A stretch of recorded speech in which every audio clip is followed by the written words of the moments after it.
Rabbi इश्रह ली सदरी व यस्सिर ली अमरी वाहलुल उक़दतम मिन लिसानी यफ़क़हू क़ौली।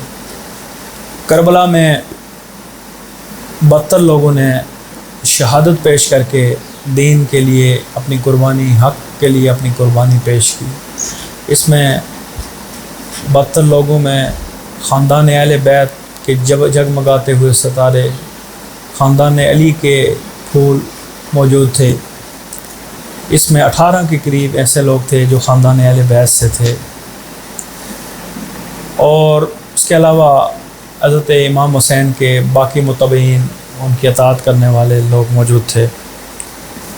इसमें हज़रत अली के साहबज़ादे जो करबला के अंदर शहीद हुए, उनके नाम ये थे, तारीख़ी किताबों में जो मौजूद हैं। हज़रत इमाम हुसैन ख़ुद सैयदना अली और मुर्तज़ा के साहबज़ादे थे, हज़रत फ़ातिमा के बतन से थे।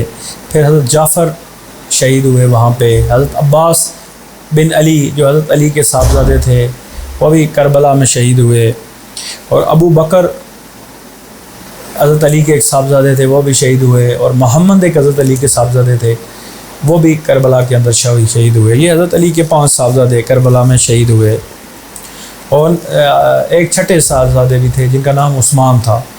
अबू बकर और उस्मान, ये अक्सर लोग छुपाते हैं, ये हज़रत अली के 2 साहबज़ादों के नाम थे, और ये दोनों करबला के शुहदा में शामिल थे, अबू बकर और उस्मान। फिर इमाम हसन की औलाद जो करबला में शहीद हुई, अब्दुल्ला थे, हज़रत कासिम बिन हसन थे रज़ी अल्लाह ताला अन्हु, ये भी करबला में हज़रत इमाम हसन के साहबज़ादे थे, और इनकी भी शहादत करबला में हुई। और इमाम हसन के भी एक साहबज़ादे अबू बकर थे, वो भी करबला में शहीद हुए। फिर इमाम हुसैन के साहबज़ादे अली असगर, वो भी करबला में शहीद हुए, और अली अकबर, वो भी करबला में शहीद हुए। एक साहबज़ादे जो बीमार थे, जो इमाम ज़ैनुल आबिदीन के नाम से मशहूर हुए, वो करबला में ज़िंदा बच गए थे। फिर हज़रत अकील की औलाद में से भी, जो हज़रत अली के भाई थे हज़रत अकील, उनकी औलाद में भी उनके साहबज़ादे भी करबला में शहीद हुए, जिनमें हज़रत जाफ़र थे, अब्दुल्ला थे, अब्दुर्रहमान थे और मुस्लिम थे। ये करबला में शहीद हुए।